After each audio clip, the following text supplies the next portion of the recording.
Sustainachella and happy Friday. We are so excited to have you here. It's Friday, we made it. And guess what? It's a long weekend. Woo! And all the panelists, you guys can unmute yourself. This is a party. Sustainachella, come on. Here we go, Friday, awesome. All right, guys, my name is Flavia Tunioli. I'm the Sustainability Manager with the City of Miami Beach. We also have Yanni Pineda here. Say hi, Yanni. Yanni shy today. Yanni, we cannot hear you. You can't hear me? Oh, sorry. Yes. And you just went through the other slide. So I don't know if you want to talk about the upcoming events already. No? Yeah, slides are going crazy. Here we go. We got it. We got it. I'm Pineda, and this is Sustainachella, as Flavia mentioned. We have a couple of more workshops for the remainder of the month, and we actually have some coming up in June. The next one after this is actually Creative Coastline, so you'll get to learn about green infrastructure and how we protect our bays, our bayside and our coastlines. So we recommend signing up through a website that we have here at the bottom of the flyer. Awesome, thanks, Yanni. And we also have one coming up from housing next week, right? It's not in there, but if you guys go to the Sustainachella and MB Rising Above / Sustainachella, you guys can see all the upcoming ones as well. And Yanni, before we do the housekeeping, let's warm up the chat, or you want to do the housekeeping first? Let's do the housekeeping. I think to give everyone an idea as to why they can't see themselves. So for those of you who are joining us for the first time, you'll notice that you're muted and your videos are disabled. We recommend that if you have any questions, you use the chat box, the Q&A box, I'm sorry, that's in the middle of your screen. And this will also keep your questions from getting lost within the chat. And if you have any comments to share, make sure you use the everyone or all panelists and attendees option. This way everyone can see, you know, what your questions are, what your comments are, and it's just to kind of keep the momentum going. So what we'll do is we'll get started with the poll. Let's see, we have a few questions that we want to send out to everyone. We're interested in knowing a little bit more about you. All right, guys, we are getting fancy here. So Yanni prepared the poll for you guys with some questions. And if you guys are aware of other platforms that you would like us to use, please let us know. You rule in Sustainachella, whatever you guys want us to do, we'll be doing. So just let us know if there is other cool platforms, or if you guys prefer, you know, those that show clouds or anything like that, just let us know. And let's see, we have about 67% of the folks voted. And if you're curious, we have over 50 participants that have joined us so far. Oh, and guys, I forgot to mention, so unfortunately, our finance committee is running late. So for the folks that were joining on Facebook Live, you know, it's still streaming finance committee live. So if you guys know of any folks that are on Facebook Live waiting for us, send them to Zoom. They can register, they can join us on Zoom, so they don't miss out that composting workshop. So please let them know. All right, so Yanni, I think we are 77%. Come on, guys. A few more. Here we go. We have the results. I think you guys can see the results, right? You should be able to see them now. Okay, cool. So 48% of the folks are from Miami Beach and 38% from Florida, outside. Where from Florida, guys? Where are you guys from? Oh, Miami Springs, cool. Hallandale Beach, what else? Kendall, cool. Palmetto Bay, West Palm Beach, Palmetto Bay, West Palm Beach, awesome. Miami Springs, awesome. And Miami Beach, please help us welcome all those amazing communities. Yeah, Miami Shores. from other cities too. Awesome. And then we have 7% of Hawaii and other cities. Yeah, like Yanni mentioned. So Las Vegas. What other cities, guys? Nashville. Cool. All right. And we have a lot of oh, it's half and half. 50% of you guys have experience in composting and 50% have no experience. So this goes for the panelists. It's a mixed crowd, guys. Some of them really know everything about composting and some of them have no idea what you guys are going to be talking about. Cool. All right. So Yanni, should we keep on moving? Yeah, I'm stopping the poll. So give me a second so we can move on to the next slide. And this is for you, Flavia. All right, and let me close the pool because I still have it here. All right, guys, so we're very excited. We have several panelists here today, and I'll start with our wonderful Sana from Miami Beach Botanical Garden. Hey, guys. Thanks for joining us, Sana. And then Jessie from Kauai Compost. Aloha from Kauai, everybody. All right, thank you. And then John from Zero Waste Kauai. Aloha from Hawaii, beautiful island of Kauai. Aloha. All right, Alisa from Hallandale Beach. Hello. Jennifer from Nashville. Howdy, y'all. Yay. And Elaine from West Palm Beach. Hey, everybody. Awesome. All right, all right. Thank you so much, everyone, for joining us. And guys, if you guys have any questions for the panelists, feel free to throw your questions in the Q&A. There is another, besides the chat, you have a Q&A where you can throw questions specifically to a panelist or to all of them. So today we are going to start with John. So we're going to stop sharing our screen right now so John can share his screen. And John, it's all yours. And let us know if you need any help from us. And it's already starting to share your screen. Here we go. We can see your presentation. And you just need to move to, I think it's in the last slide. It likes doing that to you, John. But here you go. Now I think it's in the middle of the slides. You just have to go back. Okay. You got it. It's all yours, John. Here we go. Okay. Aloha, everybody. My name is John Harder. I'm also known as the Dump Doctor. I was Kauai's first solid waste coordinator back in the 90s, and I'm the founder of Zero Waste Kauai. I oversaw the startup of Kauai's first commercial station in 1980 and have been involved in just about every form of composting operation in the state, from simple backyard bins to small farm operations, with aerated biosolids composting, and to the cleanup of soils contaminated by oil spills and PCBs. Okay, composting is the controlled biological decomposition of organic material. Primary difference between leaves rotting in the forest and breaking down in a pile is human intervention. The degree of control can range from fairly passive to aggressive or active. Passive systems may include piles, heaps, pits, or simple bins. Active operations may involve tumblers, dedicated windrow turners, aeration, and in-vessel systems. Deciding how active your system should be, you need to consider the material that needs to be managed, how much time and effort you can invest, how fast you want or need results, and ultimately the intended use of the products. Composting operations are generally divided into two basic methods of decomposition: aerobic, that is in the presence of oxygen, and anaerobic, without oxygen.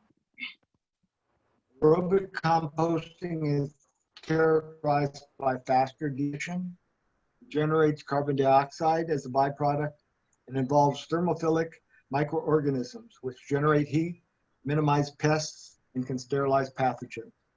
Anaerobic decomposition, on the other hand, is generally slower, but in the absence of oxygen, it generates methane, which can be captured and used as a potential energy source. Anaerobic digestion requires more control, and if not properly managed, can generate odors and harbor pests. For most backyard applications and small farm operations, composting is the, and for today's talk, I'll be focusing primarily on anaerobic digestion, or excuse me, aerobic digestion. An adequate supply of oxygen is essential to maintain microbial activity. Without oxygen, aerobic piles can go anaerobic and create noxious odors. You can maintain an adequate flow of oxygen through regular turning, adding bulking agents, or forced aeration systems. In addition, keeping the proper moisture balance is necessary for the life and growth of the microbes. Without moisture, microbial life essentially comes to a halt. Even the most passive operations require moisture to continue the decomposition. The ratio of carbon to nitrogen is extremely important to accelerate decomposition. Maintaining an optimum carbon-nitrogen balance provides a balance of nutrients and an energy source for microbes to thrive and allows the microbes to grow rapidly and progress from the mesophilic to the thermophilic stage. 35:1 to 40:1 carbon to nitrogen ratio is ideal. Thermophilic microorganisms thrive at temperatures ranging from 110 degrees Fahrenheit to 160 degrees Fahrenheit. Rapidly break down organic matter while sterilizing weed seeds and killing off human and plant pathogens. To facilitate microbial activity, the material should be processed to maximize surface area, yet without getting so small that it packs down when wet. Bulking agents such as wood chips can be added to facilitate airflow.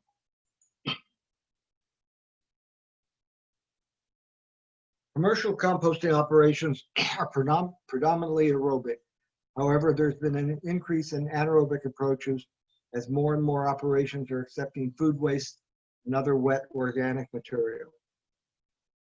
Most large-scale commercial operations even process urban green waste, which is by far the most abundant and easiest material for communities to divert and collect. In the past, most operations have used a simple windrow turning approach, but as many operations have started up adjacent to urban areas, the number of commercial aerated static pile and in-vessel systems has grown. These systems are more able to handle biosolids, food waste, and agricultural process residue without nuisances. As commercial operations almost always are producing a product from market, quality control is essential. Almost all operations have some form of monitoring and regular turning to facilitate meeting the stringent EPA time, temperature, and turning standards, and sterilizing the pathogen, any possible pathogens. After the basic decomposition process is completed, most compost is moved to a curing area to allow the product to stabilize.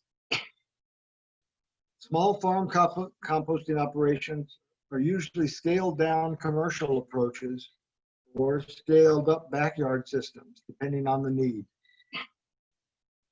They try to manage the material with existing on-farm equipment, a tractor with a loader bucket, and possibly a small chipper. Material quantities, the type of input, and the end product require, programs may opt for small windrows turned with a tractor. And John, I'm getting some questions here for you. So one of the questions is where those systems are located, those systems that you have there in the picture. And I also have a question regarding if is collecting methane from anaerobic for use of energy a common practice? Okay, first one was, what do they want? They want to know location? Where those systems are, the ones that you're showing in the picture. They look pretty cool. Oh, you just went back here. Okay. The next slide. That one I don't know where it is. I just pulled it off the internet. It's so good. I think they wanted the next one. The next one looks pretty cool. Yeah. Those. These are all small farm systems that I visited. The one in the middle is on the mainland in California, and the one on the left and the one on the right are small farm or large garden operations here in Hawaii. That's awesome. And these are just some being Shauna talk about some of the backyard things in a little bit. And now, what was the other question about? Oh, methane, anaerobic system. Yeah, I first became familiar with anaerobic composting a long time ago because the city of Los Angeles composts all its wastewater biosolids anaerobically and generates methane, uses the energy to run the system. There are a few operations here in Hawaii that are looking at picking up methane. It's a little bit more difficult because it takes a lot more control and a lot more balancing of the chemistry. I worked with a system in Waimanalo over on the windward side of Oahu, agricultural rural area that was handling pig waste, chicken manure, and food waste. And they captured the methane in large tanks with kind of bladders on top. And they used that methane to generate electricity, both to run their own system, and they generated enough extra electricity to put it back into the grid to sell it to the utility. That's awesome. Okay, backyard composting. There are almost as many different approaches to backyard composting as there are individuals who want to compost. When dealing with backyard organics, the issue of passive versus active comes into play. Most approaches are somewhere in between. Whatever works or fits what effort you can invest and the results you desire. The simplest and easiest method of managing your material is to build a simple pile. But while a simple pile may be the simplest and easiest system to set up, it can be somewhat messy. You want to contain your material in a bin. There are many simple bins that can be made out of easily available material. Probably the simplest type of round wire mesh bins. I don't have a picture of one of those here. Anyway, another simple option is a wood frame with wire mesh. And for larger operations, the 3-bin wood frame system made from pallets works well. There's a 2-bin pallet system. I've seen 3-bin systems. My favorite is the Presto Geo bin, which holds about a cubic yard of material and is made from recycled plastic. Again, you need to focus on the 4 essentials: airflow, moisture content, particle size, and the carbon-nitrogen ratio. You need to balance green material, grass clippings and leaves, and woody material, twigs, branches, and brown leaves. Generally, a ratio of 2 brown to 1 green works well. It gives you that 35 to 40 to 1 carbon to nitrogen ratio. Grass clippings are higher in nitrogen, lower in carbon, about 20 to 1. Leaves are about 60 to 1. Wood chips are almost all carbon. They're about 200 to 1. So you use those to bulk up the carbon in wet, when you have a lot of green or wet material, such as food waste. But remember, the method is pretty flexible. The process will just take longer, but compost happens. Healthy soil is a living, breathing biomass that has organic matter as its base of life.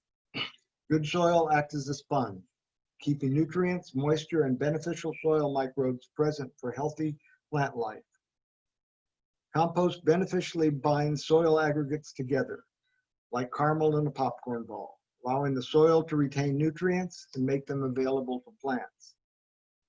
Nutrients are held in soil aggregates by the organic matter. This helps prevent the leaching of fertilizers into the groundwater or to the ocean. Compost also opens soils for better air movement while allowing excess moisture to drain away.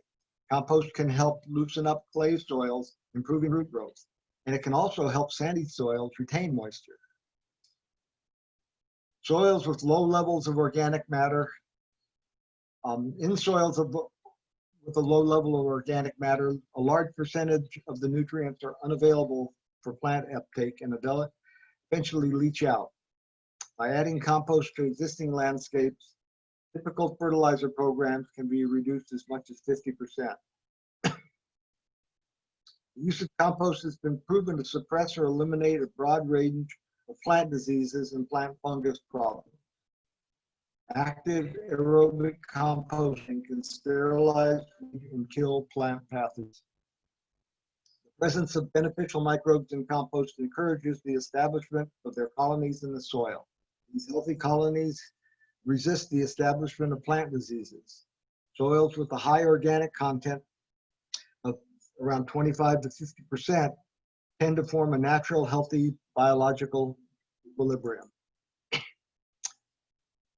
US EPA estimates that including yard waste and food waste and a small amount of unrecyclable paper, as much as 25% of our municipal solid waste is organic material that can be composted.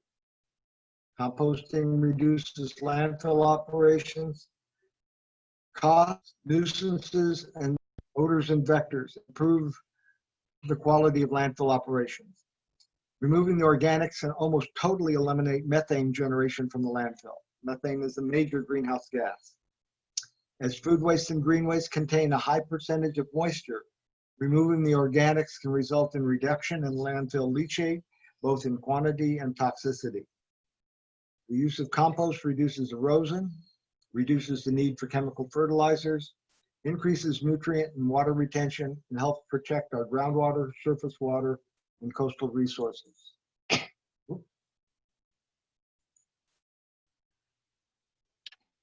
The application of compost can substantially reduce greenhouse gas emissions. The use of compost can aid in carbon sequestration, improving the soil's ability to store carbon. Agricultural practices that include returning our organic discards to the soil help combat climate change. Soils can store 3 times more carbon than plants or our atmosphere. Applying compost to our soil can help pull carbon out of the atmosphere and fight climate change. Research has shown that applying less than a ½ inch of compost to 5% of California's rangelands would sequester 28 million tons of carbon from the atmosphere, equivalent to taking 6 million cars off the road each year. Awesome, John. There is a lot of benefits. This is amazing. I think none of us had any idea of, of all the benefits of composting. Okay. You guys know? So I've been doing this for about 30 years. And to me, getting out every Saturday or Sunday morning, turning my piles has become a form of meditation, communing with nature. So I just like to say that composting is much of an art as a science, and everyone can find some different way to make his or her system work. So just go out and compost. Any questions? Awesome. Thank you so much, John. We really appreciate it. That was awesome. Very, very detailed. I feel like it was a science class about composting. Yes, we do have a lot of questions, but you know what, guys? Since we are on time, I'm going to get it to Sana right now, so Sana can start sharing her presentation. So Sana, whenever you're ready, and then we'll go over the questions. And yeah, Sana, it's already open. You just need to share. You got it. You're on it. Thank you. Thanks, John and Flavia. Hey, everyone. My name's Sunno Sullivan. I'm the head gardener at Miami Beach Botanical Garden. I'm really excited to be back for another Sustainachella talking about compost, which we're all very passionate about here at the garden. When I first learned to compost, I was really astonished, and I still am, of the transition of waste, which would normally end up in a landfill, into this extremely valuable resource. It's a really nice way to connect with your environment and yourself, like John was saying, and make a positive impact while turning this to that. So here in the garden, we have a community compost hub. It's open for anybody to drop off their scraps, in which we turn into processed material. So we actually get about, in normal times when we're open, about a cubic yard of waste each week. And then we have that to use in our own garden and to have for the public. And in exciting news, we have another community compost hub coming to Miami Beach. Yay! And it's in North Beach. So this happened because a former elected official, John Alleman, really enjoyed using our compost hub and wanted to make it more accessible to people on the beach. That way people in North Beach that didn't have a means of composting at home could drop off and not have to come down to South Beach. So it's been really fun to work with the city of Miami Beach to get this going. In this picture here, that's myself with Sandy Shapiro, the executive director of the garden, and Cassidy Fry, who is our compost advisor and helps manage the site. So here at the garden, we're really thoughtful about what we put into the ground because we have everybody from babies to adults laying in the lawn. We have kids going barefoot. We have the butterflies and the bees. So as healthy as we can make the habitat, the better. And ditching the conventional fertilizer for compost has really been a game changer here, and we feel really good about it. And when people donate their waste to the garden, they know that it's going directly back into a healthy habitat, not only ours, but other ones in the city. So you want to compost. I found this really great flowchart, and I'm going to give everybody about 15 seconds to look at it.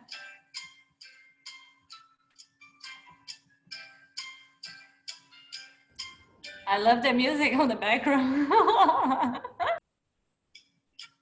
Okay, so I know it's a lot and you probably didn't get through it, but once I'm done presenting, I'll put the link to the flowchart on the chat.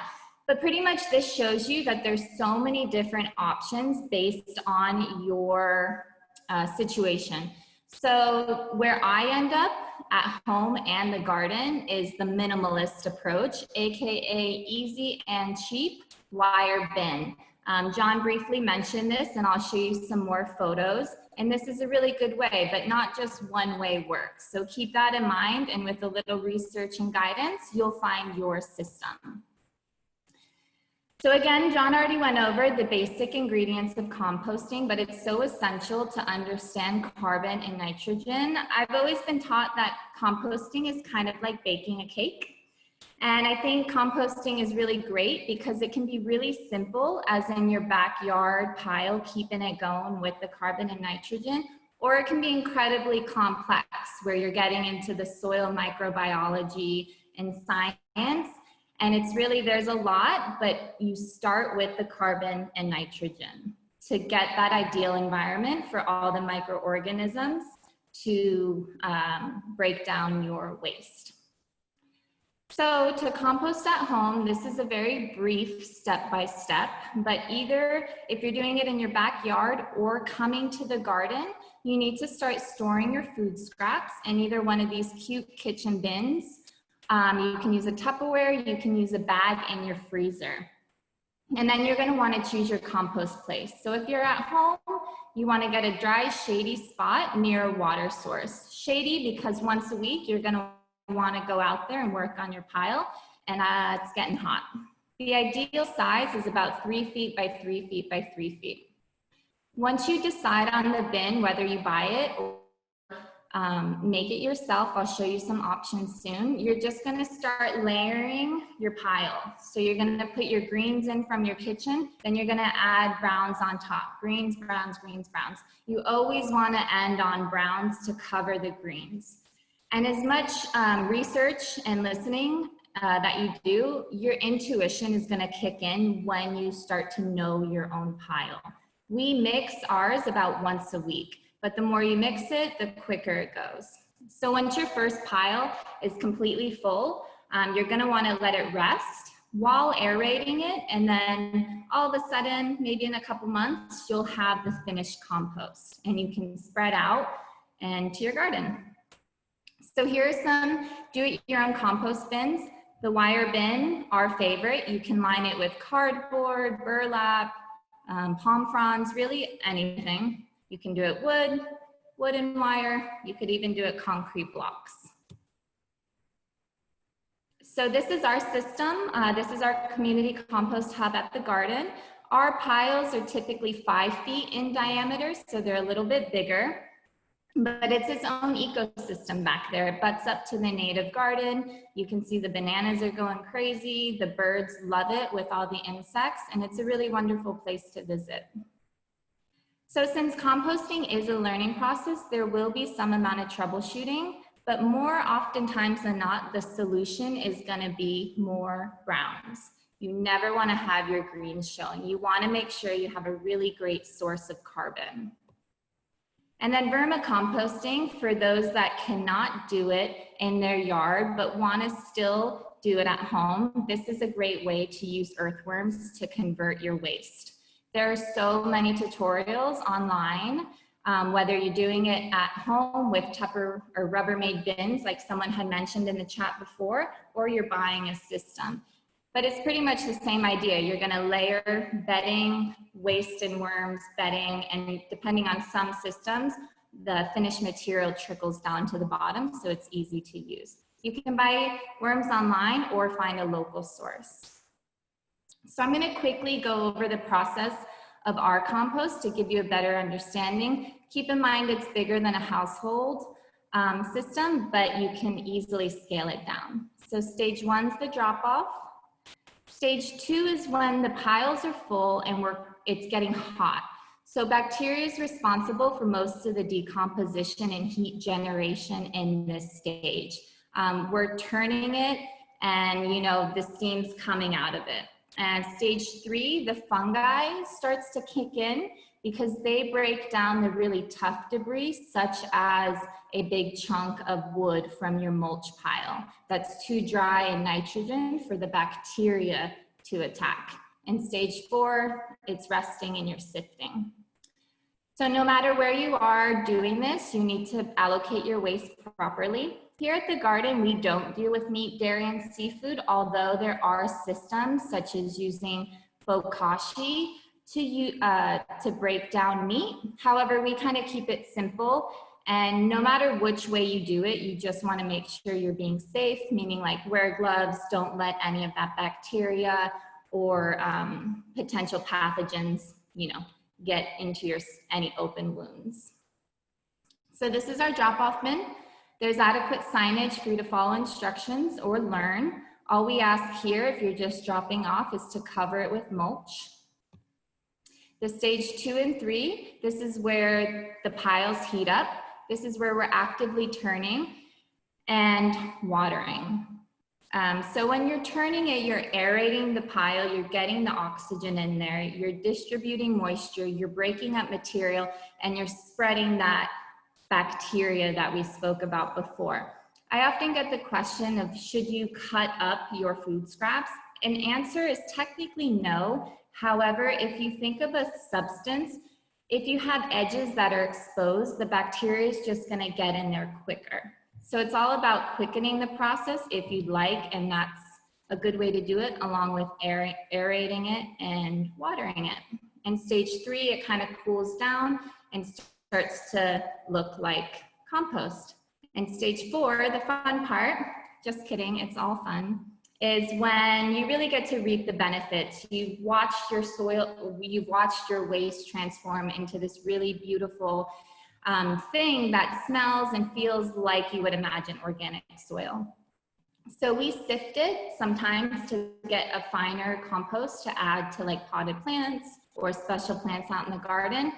Sometimes we use the chunky compost to just put out in the garden beds, but we make sure that the plants are used to it. Like bananas love chunky compost. And if you're putting it on a large tree or any plant, you just make sure to not mound it up on the trunk because plants need to breathe too. So using it out in the garden really increases soil fertility. Like I said before, it can kind of top dress a planted area. You can amend soil prior to planting, meaning getting the compost really mixed up, or a component in potting media. Here at the garden, we make our own soil mix, which is 1/3 compost, 1/3 perlite, 1/3 coconut or peat moss. We sell this. We also sell it in sifted bags, and we also sell the chunky stuff in bulk. So local resources, the IFAS extension has about any guide that you need on composting for those that live in Florida. And local companies here such as Zerone, the Worm Whisperer, has worms and worm tea for sale. Compost for Life is a new company here in Miami Beach. Francisco will hopefully be picking up and providing that service to our residents. Fertile Earth, Lynette does commercial composting, so she's dealing with those larger scales, but she also sells worms and tea. And Back to Earth is a pickup drop-off service. So when you start to learn how to compost, think of the garden as a resource. It's a really great way to not only connect with the plants and like the mini ecosystem that each pile is, but you'll also meet a lot of people that are interested in having a sustainable city. Our amazing volunteers ensure that the garden can stay open and free to the public with all its botanical wonders. And thank you for all that listened, and a special thank you for our City of Miami Beach Environmental and Sustainability Department.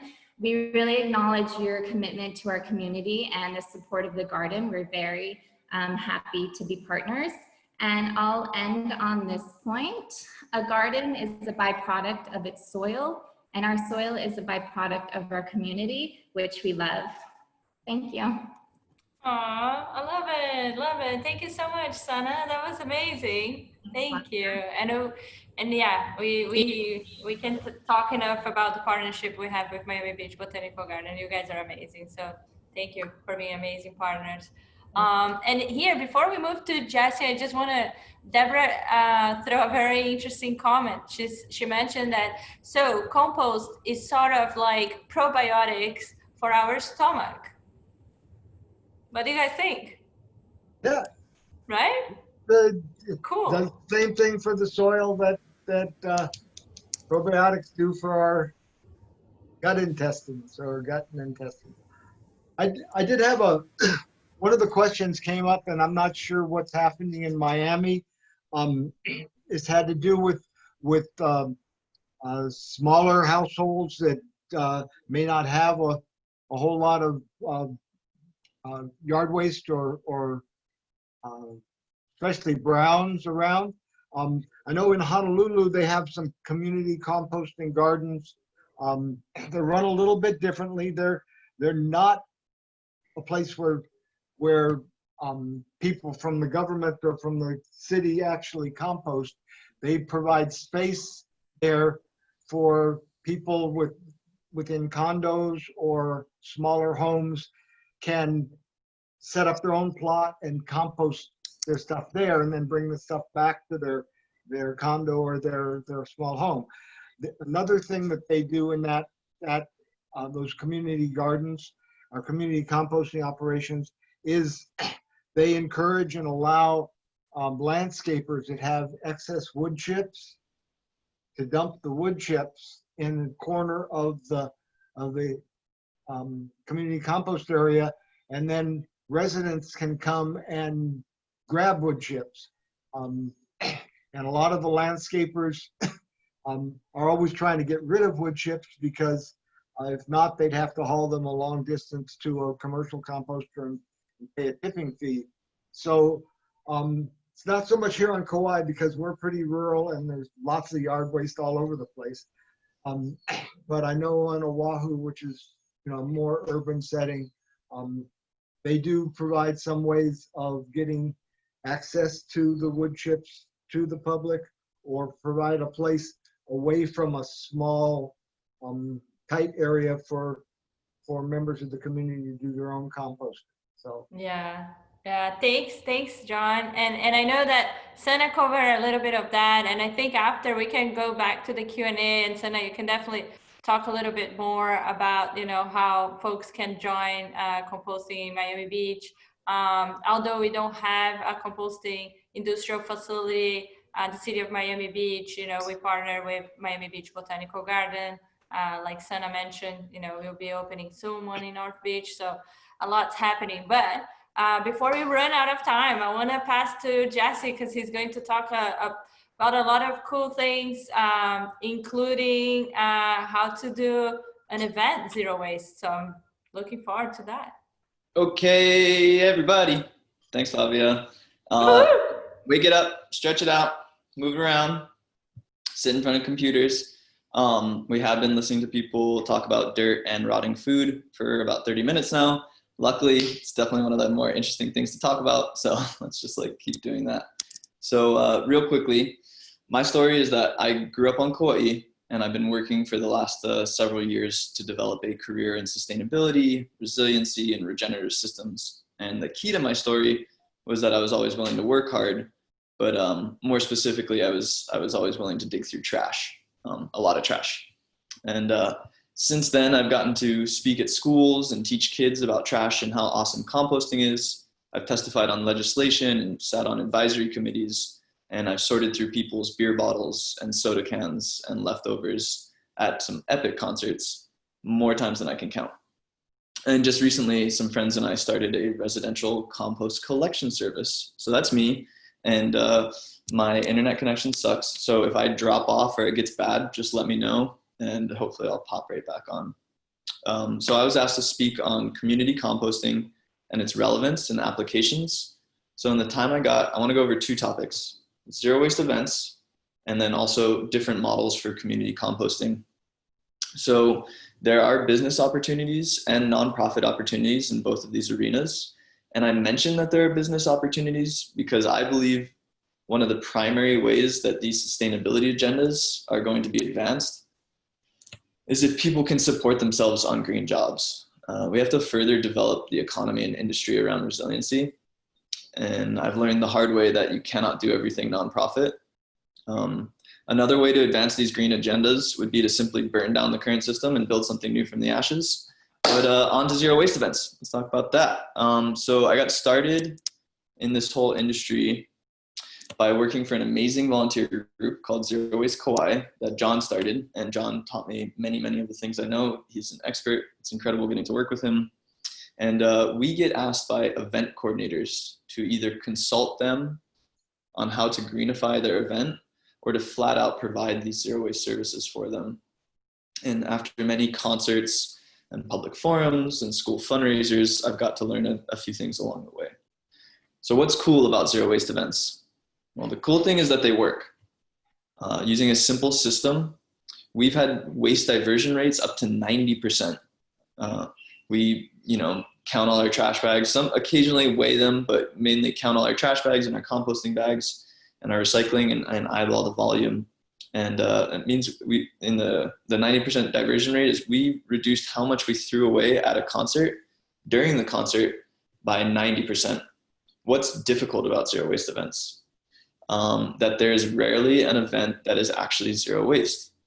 Our system helps to dramatically reduce waste during the event, but the pre-event build and the post-event breakdown, that waste is much more difficult to tackle. And how do we get such high diversion numbers for an event? Composting. You gotta have recycling too, of course, but the bulk of trash at an entertainment event is food waste and dishware food packaging. Composting is a key component of drastically reducing waste at events.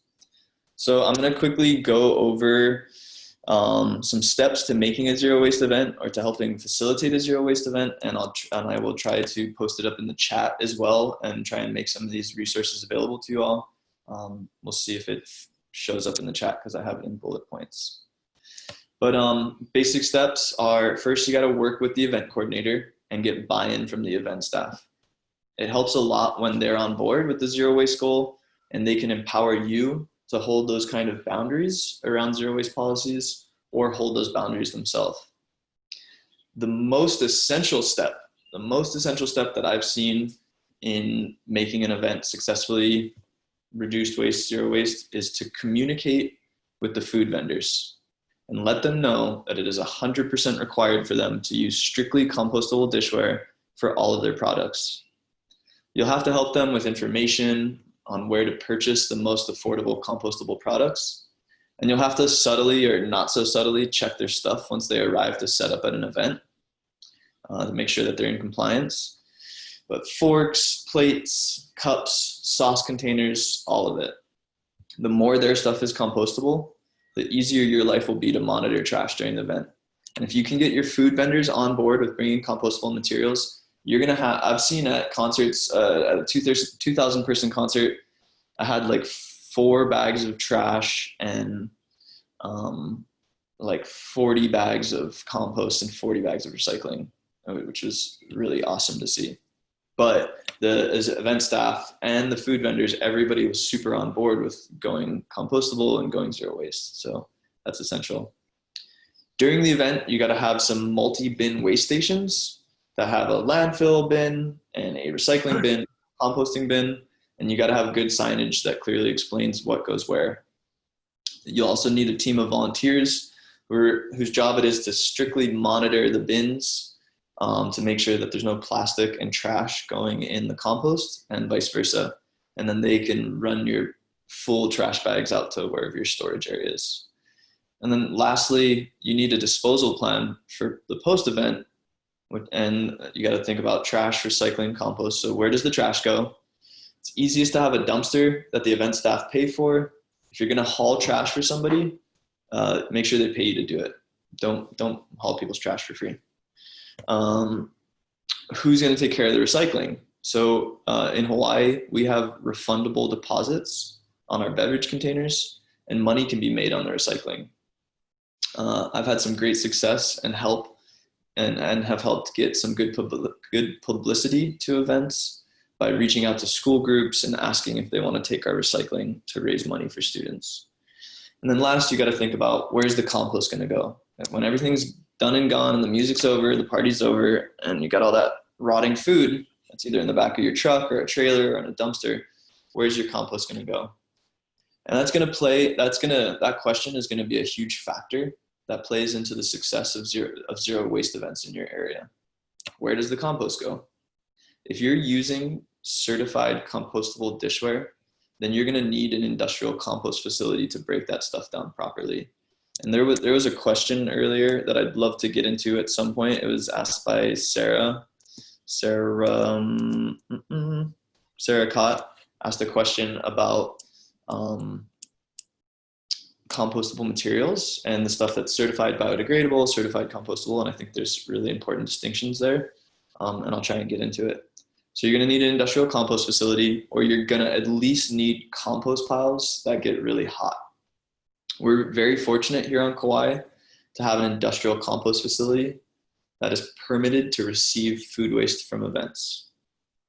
Another and even better model for zero waste events would be to have reusable dishware and a dishwashing system. And there are events that do this all over the country, and they're awesome.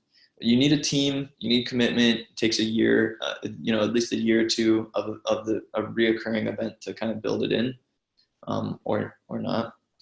But here's an action item for everybody. If anybody's bored and looking for something to do during virus times or otherwise, just in general, if you want an awesome project, supporting the development of an industrial composting facility that is permitted to receive food waste. That would be an awesome project. I heard from Sana's presentation that there is an industrial facility or a commercial facility in Miami. I did also hear that there's nobody who's permitted to take food waste. So asking them and working with them and working with your local legislators and Department of Health and figuring out what's the permitting process around composting and food waste, and helping to get industrial scale composting in your community is a huge and super valuable project. It's a necessary piece of infrastructure when thinking about compost policy and food waste bans from your local landfill. Which transitions into my next topic, community composting. So you've heard it from all of us at this point, but composting, in my opinion, is a win-win-win, triple win situation for local communities and global systems. Win one is that you're diverting a valuable resource from the landfill. You're reducing toxic leaching and greenhouse gas emissions from the landfill and minimizing our contribution to climate change. Win two is that compost produces a nutrient-dense soil amendment which can sequester carbon and positively contribute to local food production, grow your own food. And win three is that composting can create green jobs and help build an ecologically sound economy. There are many ways composting efforts can be developed in your community. One of my favorite models is using a community garden space as a hub for a composting center, where there's like communal, community plots or plots that residents can lease out. In something like a community garden space, somebody could start a compost collection service that collects food waste from nearby restaurants. That's a model that's done all over, like in Detroit, New York, and a bunch of other cities. And they're just hitting up all the restaurants that are in their kind of surrounding area and getting their food waste going to a community garden and breaking it down there. Residents could drop off their compost at this space, at this composting center, and receive finished compost back if they volunteer with the process. That kind of gives you like a labor force if you need some volunteers to flip piles. And finished compost can be used right there in the garden plots. This model creates these micro hubs of waste diversion and soil creation and food production, helping to make communities way more resilient to fluctuations in the food supply chain. So I love that one. I love the idea of having like a composting center in a community garden. We don't have a lot of community gardens around Kauai, so we've done stuff with pilot projects. We've initiated pilot projects at schools. John and I and our team currently have compost tumbler systems in schools, and we get to teach kids about composting and hopefully create some soil, divert food waste, create soil for their gardens. You can have pilot projects on local farms or on empty lots or wherever you can kind of fit in a pile of rotting food. It's great. Awesome. Jesse, thank you so much. We are starting to run out of time, and I know that you also have the video. And Yanni, I know that you're there. Should we go through the cities first and show the video after? What do you want to do since you're controlling? I think it's easy to just run through the videos so it stays on topic with what Jesse mentioned. So I'll all right. So Jesse, as Yanni move towards the video, if you want to say a few words about the video, that would be awesome. Absolutely. The main thing you need for a composting project is a team, a dream, and a willingness to get dirty. And this is just a quick video on a compost pickup service that I started with some friends. So check it out.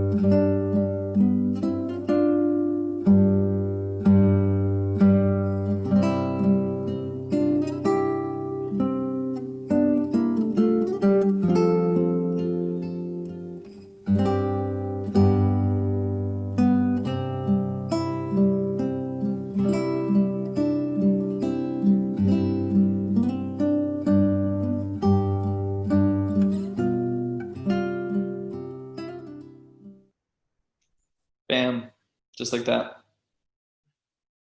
Anybody can do it. It's not that hard. We are gonna run out of time. Maybe we'll get to Q&A later. I mean, there's so many amazing questions. I definitely want to address Sarah's question at some point about compostable materials, biodegradable materials. Awesome. No, we'll do, Jesse. We'll come back to the Q&A. We're going to move now to the cities, and Yanni, if you want to start sharing your screen, that would be great. Yeah, and I also want to add that the panelists can answer questions in the Q&A box in case we can't get to them verbally. Hi everybody, I'm Jennifer Westerholm from Nashville, Tennessee. I hope y'all are doing well. It's such a pleasure to be here. So I want to quickly go through a little snapshot of what we're doing up in Nashville, Music City, USA, around composting. So we have 3 city agencies that are taking a role in reducing our waste. Our landfill is filling up extremely quickly up here. We have about 6 to 9 years left of landfill capacity. So composting is very important for us. Our department, the Department of General Services, has begun a pilot project for composting in buildings that we manage. So currently we have it in about 3 buildings. We have a fire station, one of our repair garages, and an office building.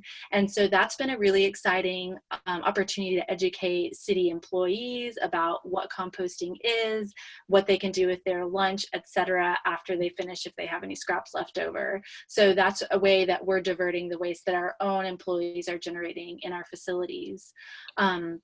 Secondly, our Department of Public Works offers free drop-off for residents of the city to drop off their food and yard scraps and waste at, I think it's one of 12 convenience centers throughout the city.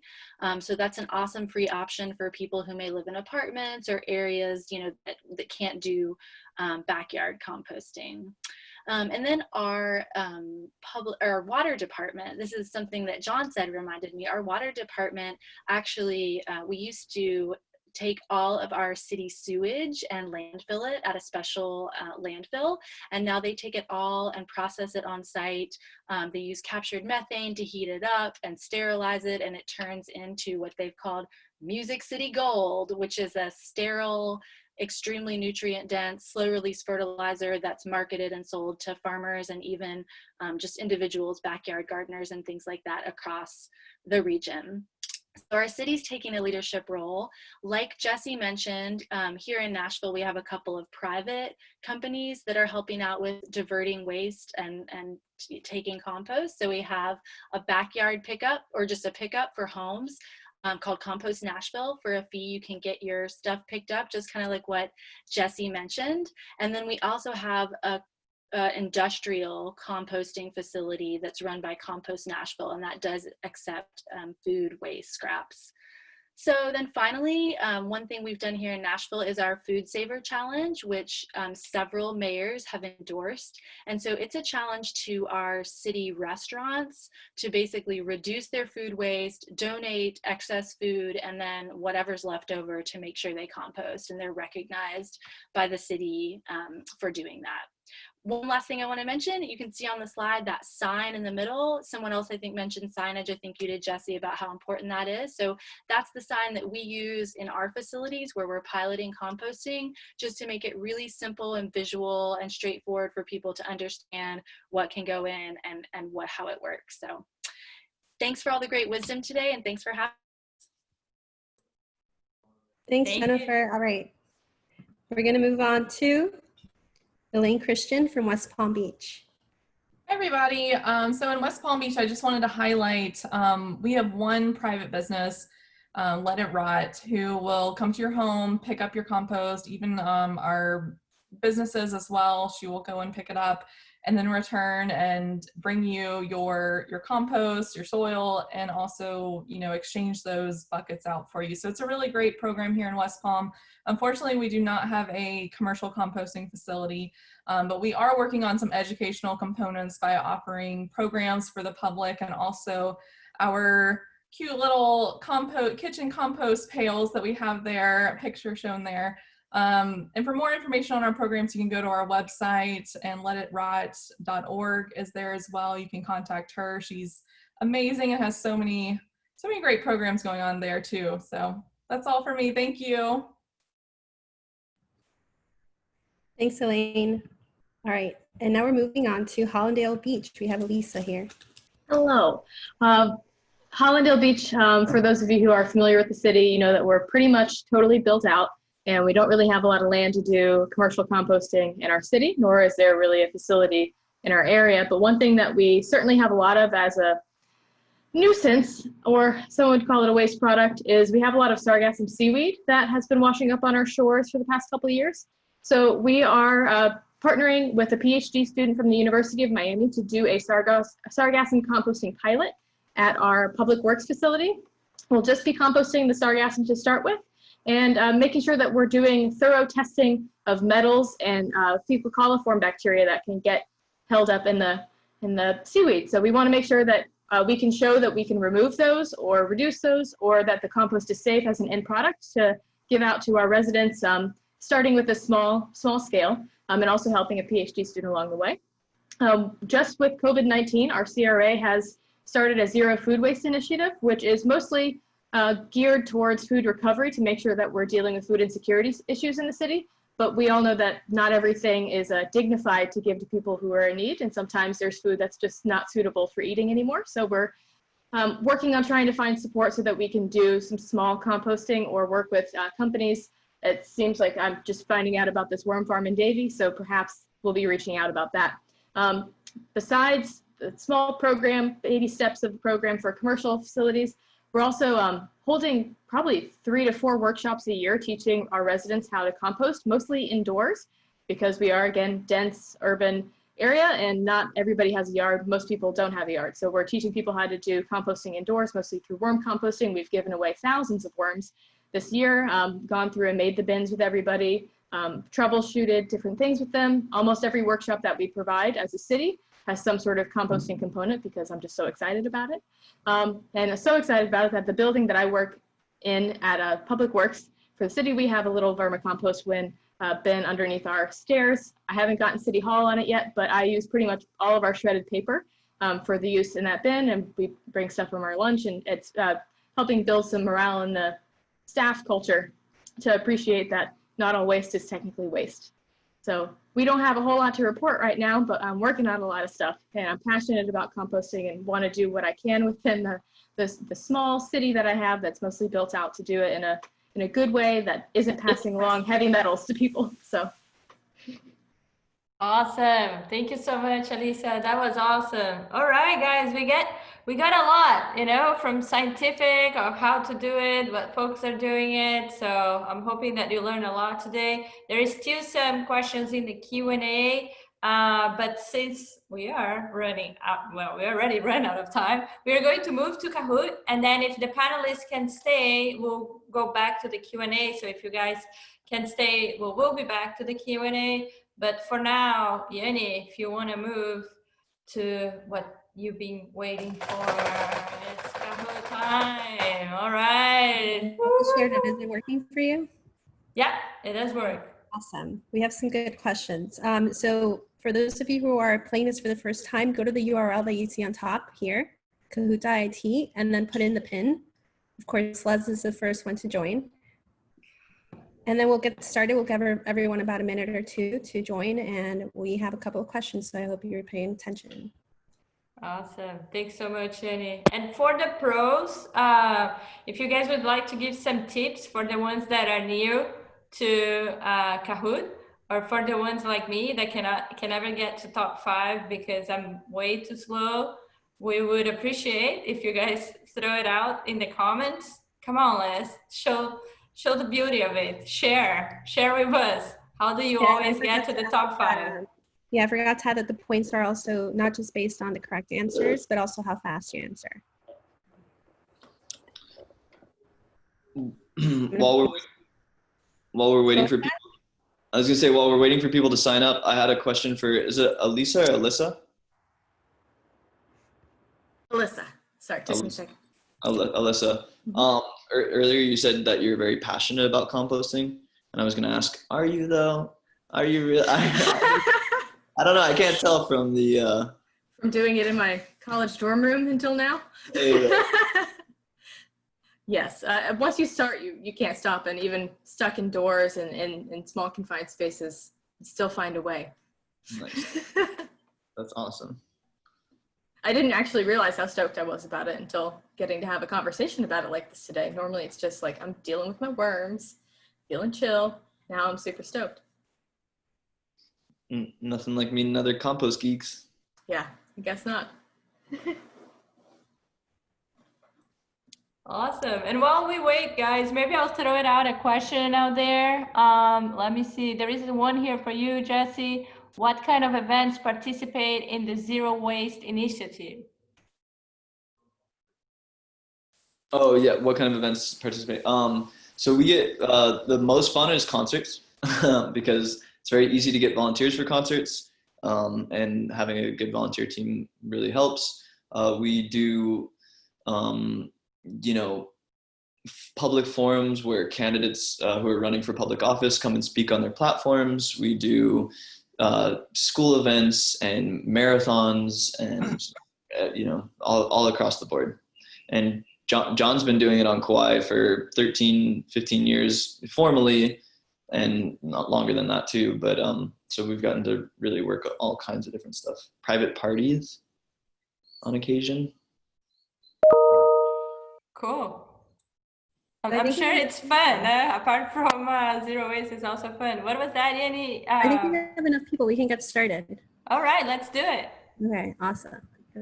It says that you started sharing your screen, but we cannot really see it. Can you guys see it? I cannot see it in the screen. I can't see it.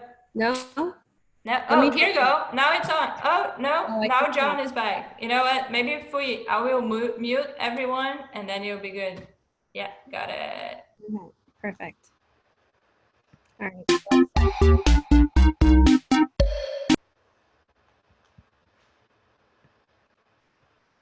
Are you ready? What is composting with worms called?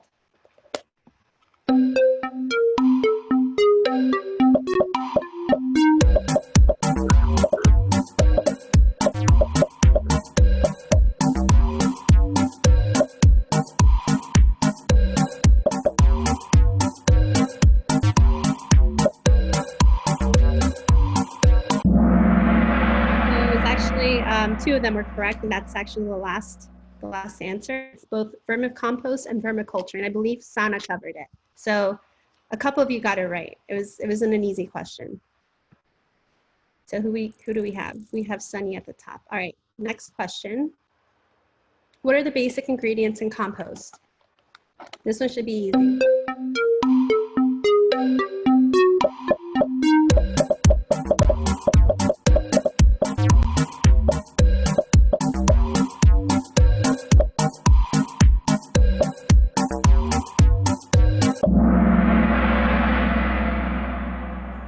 Awesome. Sorry, guys. I have someone here with me that's reading off the answers in the background. So I had to mute myself. So it's definitely all of them. And we have Sunny still at the top. Good job. Okay, let's go on to the next question. If you cannot compost at home, what is your best option?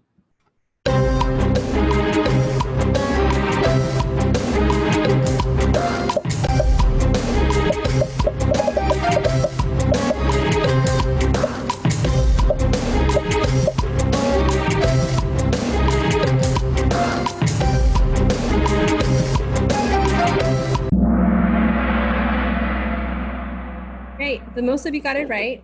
That's awesome. Well, actually, almost all of you. So we have, wow, Sunny is still at the top. I'm seeing that the same people are winning. What is the most essential step in running a zero waste event? While all these are a good answer, one.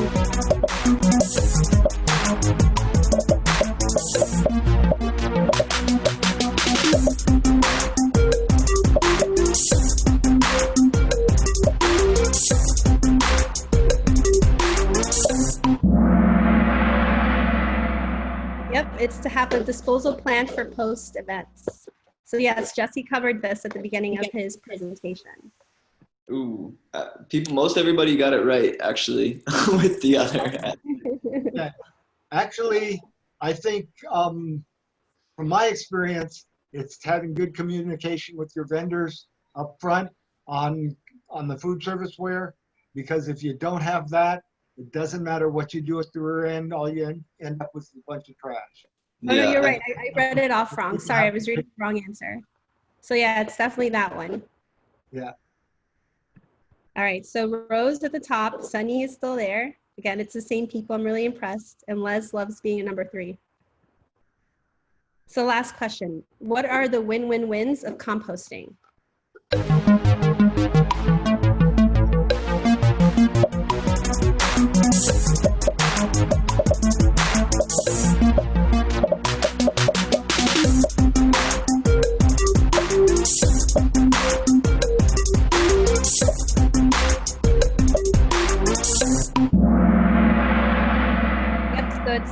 diversion, soil for local food production, and green job creation. Good job, everyone. So let's see who's at the top. Not Les.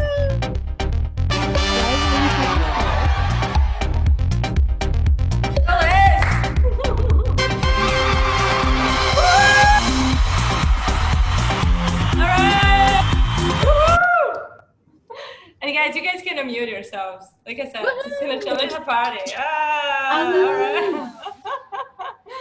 Awesome. Everybody gets a little bit shy. All right. Awesome, guys. So I see still three questions here. So before we wrap it up, I'm going to throw it out the questions for the panelists. Any suggestions for closed piles? Anna Bolado is very new to this and is asking you guys for recommendation. Hey, Marjorie. I don't know. I'm not sure what she means by closed pile, but what I spoke about is just containing the pile so you have some sort of extra protection from what most people are worried about, which are, I don't know, iguanas, possums, that stuff. They won't really be able to like infiltrate it, or maybe like those plastic bins that John showed a few examples of.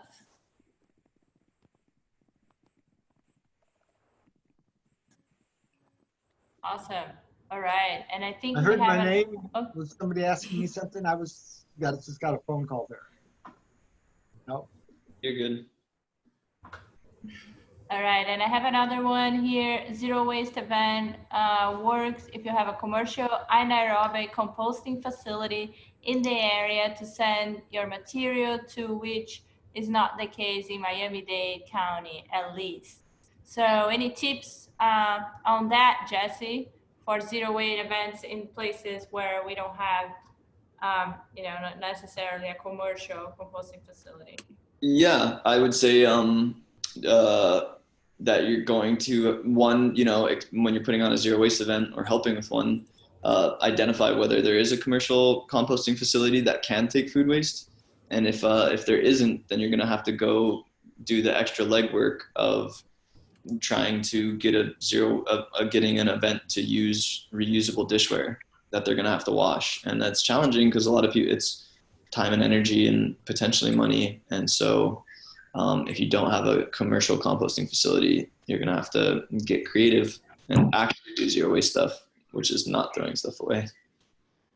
I think in South Florida, Lynette from Fertile Earth is a really big resource, and she's used to dealing with those larger quantities. The garden would love to do it, but we just run out of space after the residents drop by. But Fertile Earth for South Florida is a great place to start. Thank you. Thank you, Sana. And then someone asked about tax benefits for large buildings to contribute to composting.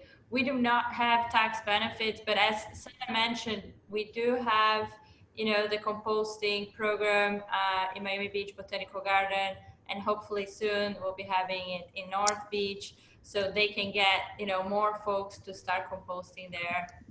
And then folks from all over, whether you live in a home, on our building, you can come and bring composting to them. Right, Sana? Yeah. Awesome. All right. And let me see here. I don't see any other questions. So unless there is any burning questions, guys, throw it out now and I'll pass to Jesse. Yeah, there was a really important one that Sarah Cott answered or asked earlier, and I kind of answered. I just said we'd cover it. And the question was just about the difference between, here it is. I'd love to hear about the differences between compostable and biodegradable, and what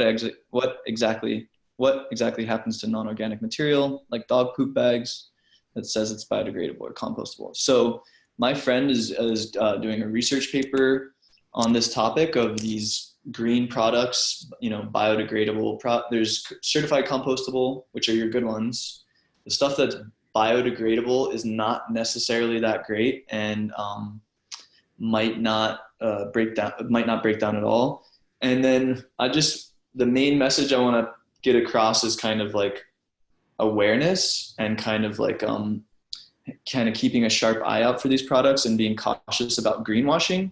I think there's a lot of kind of companies and corporations that are hopping on the green train and saying that their stuff is good. And what we're seeing is blends of these bioplastics made out of corn ethanol or other materials, and they're blended with actual traditional plastics. And we're seeing people are conducting studies on how it affects your soil.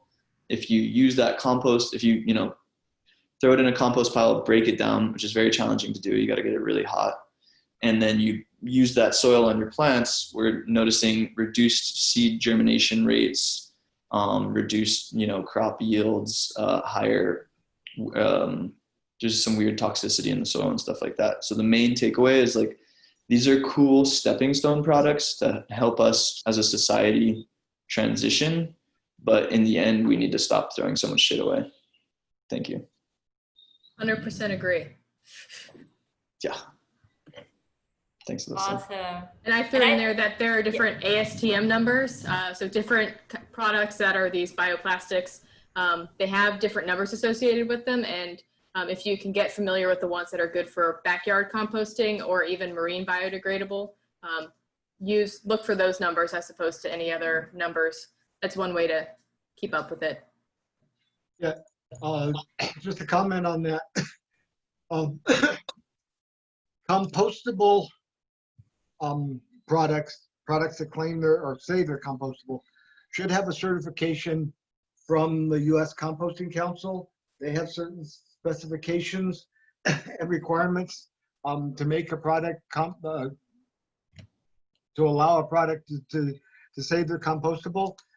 The thing is, though, as Jesse mentioned, these materials are essentially only compostable in commercial or industrial level composting activities. That is, composting activities that get the temperatures up high enough to get this material to break down.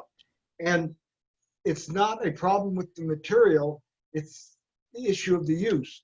When you make a product that you want to last on the shelf for a year and then go out and be able to serve hot food or liquids in it, it's got to be durable. So even though these things are compostable, they have to be made fairly durable. So that type of material is really difficult to break down in the backyard system. I have taken this material in my backyard system for some time. I have had fairly good luck, but also I can get temperatures up to 120 degrees plus in my backyard system, which most people can't. So compostable food service ware essentially is more durable. It's not made to just break down. You don't want it to break down because you don't want it to fail while somebody's eating something with it or off of it. So it really needs to go to a commercial facility. On the earlier question about facilities that could take this material, here on Kauai, we kind of targeted 2 different composting operations here early on when we decided that we were going to try to go zero waste at our events. And I'd convinced one of them to modify his existing permit. His existing permit was to basically compost green waste, to run a pilot project, a very small scale project on his operations, take food waste and compostable food service. So if you don't have a facility that can take that material locally, you may want to talk to them, talk to one of your green waste composters, see if they're willing to take a small amount of material, in addition to their normal green waste. Our current composter that handles our food waste and food service ware from our events, he runs about 20,000 tons of green waste through his operation a year. Pretty good sized operation. He only handles about, I would guess, 20 to 30 tons of food waste and food service ware a year. It's separate. He monitors it separately. And right now we're trying to look at getting him to scale up so he can start taking larger loads from shopping centers and restaurants and things like that. But currently, all he's taking is stuff from our events, which is a fairly small amount. But still, he's been helpful. He's gone out of his way to accept this material, keep it separate, and manage it properly. So That's you may awesome, John. may be able to find a composter that will work with you and do that. Yeah, no, that's awesome. And guys, unfortunately, we are, 20 minutes late already, so we have to wrap it up. Sustainachella, I really appreciate everyone joining us. I want to thank all the amazing panelists we have here today: John, Sana, Lisa, Jesse, Nikki, Jennifer, Elaine, everybody that helped us. Thanks so much, Yanni and Michelle, for all your hard work on Sustainachella. Liz, for being amazing, always.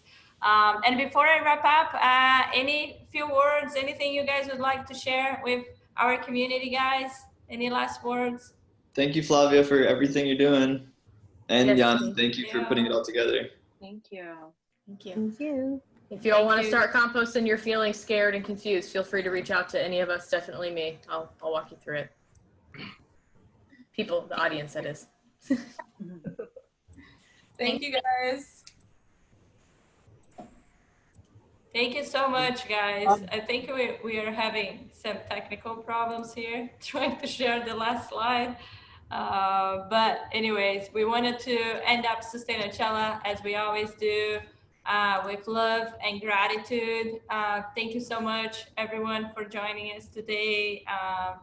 And yeah, we'll be seeing you guys next week. As Yanni mentioned, we have living shorelines and green infrastructure coming up. So stay tuned. All the panelists that were here with us today, you guys have their information in our website, so you can Google them and get more information on their organizations and reach out to them. And if not, just reach out to us and we'll share their contact information with you.